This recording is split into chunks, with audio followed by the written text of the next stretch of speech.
Senador, a toda a mesa.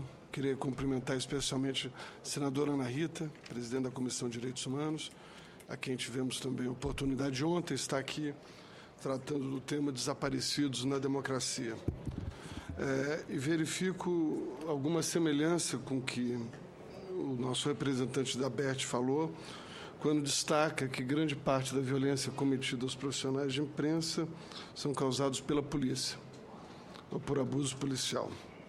Isso também, de algum modo, casa com que o representante do movimento Passe Livre, na sua crítica muito mais incisiva em relação à polícia militar e à forma de repressão a esses movimentos, né? A nossa contribuição aqui ela pode ser dada de dois modos. A primeira é botar um pouco de sal nessa discussão da federalização. Nós temos tido em vários movimentos onde se discute violação de direitos humanos, sempre aparece a ideia da federalização.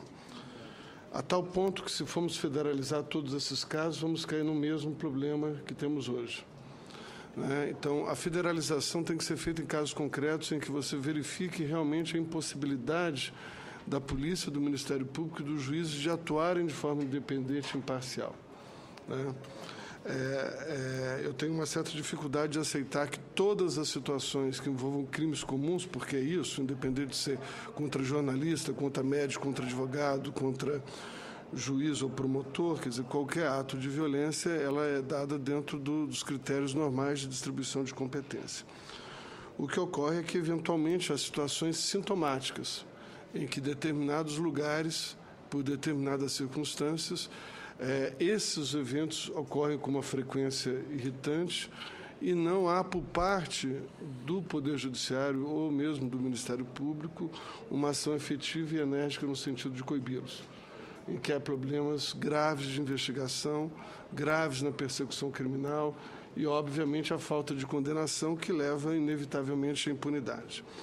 Então, a federalização, eu penso que pode ser uma solução em casos concretos, onde se verifique uma situação própria dentro daquilo que o Superior Tribunal de Justiça já determinou. Não pode ser, né, o remédio para todo e qualquer tipo de violação de direitos humanos, porque isso também acaba por esconder um problema grave, que é o funcionamento da Justiça do Estado e a questão das investigações policiais. E aí sim está uma parte significativa do problema, né? A investigação policial, como o próprio nome diz, é feita pela polícia. A polícia não, muitas vezes, é a responsável direta pelos ataques ou pelo abuso, seja em relação aos manifestantes, seja em relação aos profissionais da imprensa. Daí, já dizíamos ontem, a necessidade de haver perícia independente e uma separação entre os peritos que vão ao local do crime fazer o exame de corpo de delito daqueles policiais que operam, né, na repressão, especialmente que não possam estar sob o mesmo comando. Isso, invariavelmente, como mostra a triste história dos autos de resistência, tem levado à impunidade. Quando não se tem uma perícia independente, isso não se chega a lugar nenhum. Então, ainda que eu possa concordar que alguns casos exigem um olhar mais atento em relação a esse crescimento da violência contra jornalistas e as atividades de imprensa, que nos preocupa muito. Eu lembro, inclusive, senador Paim, que eu fui com a ministra Maria do Rosário pelo CDDPH a Ipatinga, em casos muito graves de violação, todas elas vinculadas à denúncia de grupos de extermínio. Esses grupos de extermínio, quem estava por trás deles, invariavelmente eram policiais militares. E aí tivemos que ter praticamente uma intervenção dentro da própria Justiça Estadual através de Belo Horizonte. Não precisou a federalização, mas um delegado deslocado, um grupo de promotores conseguiu desvendar e resolver isso. Essa talvez seja uma prática importante para se colocar em relação a situações como essa. Então, eu acho que esse é o primeiro ponto. Eu acho que nos estados e em determinadas situações onde se verifica uma contumácia de uma agressão ao jornalista que não está tendo uma pronta resposta, esses são os casos possíveis de serem levados ao STJ numa eventual situação de federalização. Mas nós temos que crer e temos que apostar nos sistemas habituais para que possa funcionar. E eu repito isso como um mantra, né? A polícia de investigação, a perícia criminal não pode estar sob o mesmo comando da polícia que faz a repressão. Isso é fundamental. Grande parte da nossa impunidade se dá pela péssima qualidade dos inquéritos. E a péssima qualidade da investigação está ligada especialmente à falta de técnica de inteligência e, principalmente, de interesse político na investigação. Quando você tem agentes qualificados, como nós temos, peritos, né, que não, em termos de qualidade pessoal, profissional, nada a dever a qualquer outro perito do planeta, mas que não tem os meios necessários para fazer nem a independência e a imparcialidade para poder produzir o seu laudo, obviamente, aí nós temos um caldo propício, né, a fermentar a impunidade que escancara em todas as situações. Quanto à questão do aumento da violência contra o jornalista e tal, esse é um assunto que é um dado que não, particularmente a mim, não me assusta. Por duas coisas. Nós tivemos um aumento generalizado da violência em relação a todos os aspectos. Tivemos um aumento da criminalidade em relação ao crime contra o patrimônio, aumento de furto, de roubo. Tivemos um aumento significativo do número de assassinatos. Nós tivemos um número assustador de violência contra a mulher, contra a criança, contra adolescente. Enfim, nós vivemos num país extremamente violento contra aquela ideia que se tinha da cordialidade brasileira, né? Nós somos uma sociedade violenta e o aparato estatal reproduz essa violência e reproduz contra todos. E o jornalista é uma das partes visadas dentro desse processo, né? Não vou repetir aqui a crítica que eu ontem já fiz ao sistema de segurança pública, a questão da Polícia Militar, e eu aí me agrego e me solidarizo ao movimento Passe Livre. Eu acho que parte da reação violenta também se deve à atuação extremamente violenta e opressiva da polícia. Isso precisa mudar. Dizíamos ontem que grande parte das execuções sumárias e desaparecimento das pessoas no período da democracia segue um rito muito parecido com o que a ditadura fazia, né? Isso não mudou. Então, nós temos que desencarnar esse passado e dar um salto adiante. Acho que, inegavelmente, os avanços socioeconômicos que o país teve nos últimos anos, com a diminuição da taxa de desemprego, com o controle da inflação, havia uma expectativa de que, com a melhoria dos índices socioeconômicos, né, os índices de criminalidade baixassem. Isso não aconteceu. E não aconteceu automaticamente, não é só por conta desses índices. É que nós temos uma cultura de violência. E essa violência funciona em espiral, e se nós não controlarmos isso, isso chega a níveis insuportáveis, né? E nós não podemos nos acomodar com 50 mil pessoas assassinadas por ano no país. É um índice absolutamente fora de propósito. E desse índice de pessoas assassinadas, pouquíssimas são investigadas.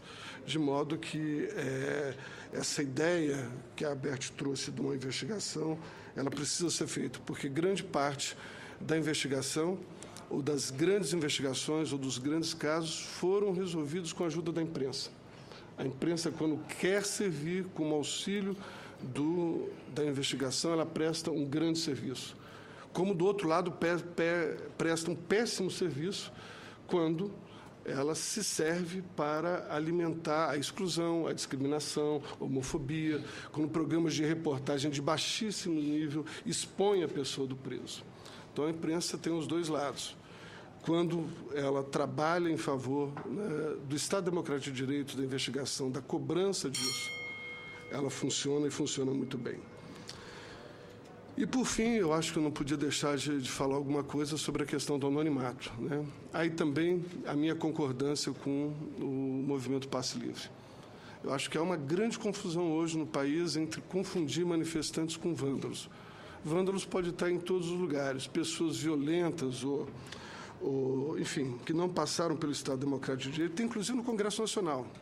Tem um deputado específico aqui que usa da violência, não só verbal, mas da defesa, inclusive da pena de morte, né? Inclusive do esquadrão. Então, nós temos pessoas que defendem a violência em todo lugar e agem de forma violenta.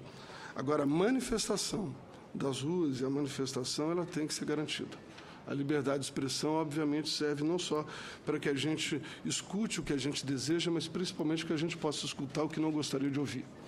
Então, isso, o que os movimentos sociais fazem, é absolutamente legítimo. O que tem que ser separado obviamente, os atos de depredação, de violência extrema, que isso demanda inteligência da polícia e identificação disso.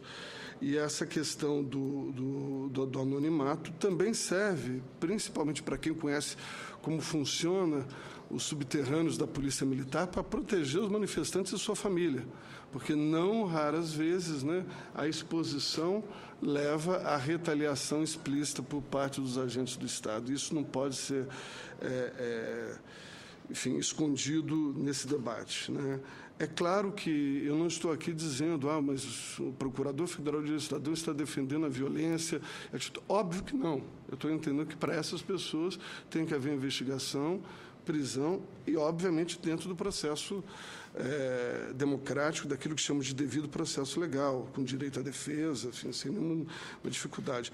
Mas agora cercear o movimento e as manifestações por conta de excessos, né, desse ou daquele grupo, seja de esquerda ou de direita, não me parece que funcione em favor da democracia. Agora, certos grupos terão que ser monitorados.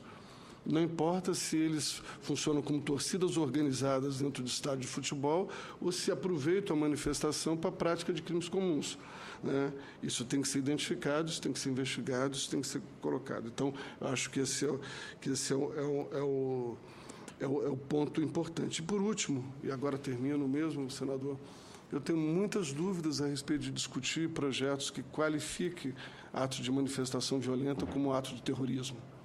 Terrorismo é uma outra coisa. Manifestação, ainda que violentas, elas estão dentro de outro patamar. E eu tenho uma certa preocupação no Congresso Nacional de se discutir projetos de lei da mais alta importância sobre aí um certo estripido midiático também, de direita, me permite a franqueza, de tentar criminalizar os movimentos sociais e de tratar os manifestantes todos como terroristas.